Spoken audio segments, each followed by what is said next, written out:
नमस्कार दोस्तों, भारतीय संविधान के इस एपिसोड में आपका स्वागत है। आज हम बात करेंगे मंत्रिपरिषद। आखिर यह मंत्रिपरिषद क्या है?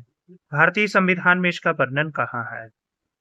भारतीय संविधान के अनुच्छेद 74 में इसका वर्णन किया गया है। किस अनुच्छेद में? अनुच्छेद 74 में।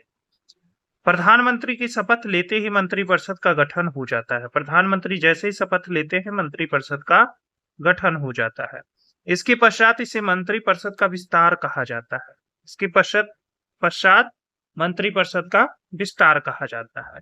मंत्रिपरिषद में सामान्यतः 3 प्रकार के मंत्री होते हैं: कैबिनेट मंत्री, राज्य स्तर के मंत्री और उप मंत्री। कौन कौन? कैबिनेट मंत्री, राज्य स्तर के मंत्री और उप मंत्री। मंत्रिपरिषद में मंत्रियों का वर्गीकरण संविधान में लिखित नहीं है, परंतु यह एक परंपरा है। मंत्रिपरिषद में मंत्रियों का वर्गीकरण संविधान में लिखित नहीं है, परंतु क्या है? यह एक परंपरा है। कैबिनेट मंत्री वरिष्ठतम मंत्री होते हैं तथा वह उस विभाग या मंत्रालय का नेतृत्व करते हैं जिनका प्रभार उन्हें दिया जाता है। कैबिनेट को संविधान के द्वारा पहचान प्राप्त है। कैबिनेट को संविधान के द्वारा पहचान प्राप्त है।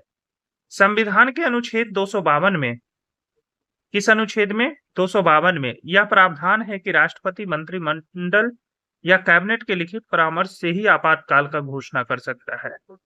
252 में यह प्रावधान है, क्या चीज? राष्ट्रपति मंत्रिमंडल या कैबिनेट के लिखित परामर्श से ही राष्ट्रीय आपातकाल का घोषणा कर सकता है।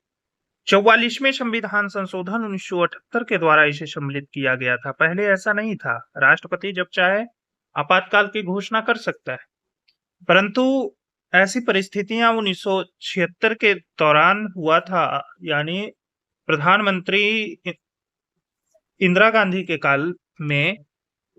उसके उपरांत यह सारी व्यवस्थाएं दी गई है। राज्य स्तर के मंत्री द्वितीय स्तर के मंत्री होते हैं। इनमें से कुछ मंत्रियों को प्रधानमंत्री स्वतंत्र प्रभार दे सकते हैं। राज्य स्तर के मंत्री जो है वह द्वितीय स्तर के मंत्री होते हैं। इनमें से कुछ मंत्रियों को प्रधानमंत्री स्वतंत्र प्रभार दे सकते हैं। उप मंत्री यह निम्न स्तर के मंत्री होते हैं, कभी भी उन्हें स्वतंत्र प्रभार नहीं दिए जाते।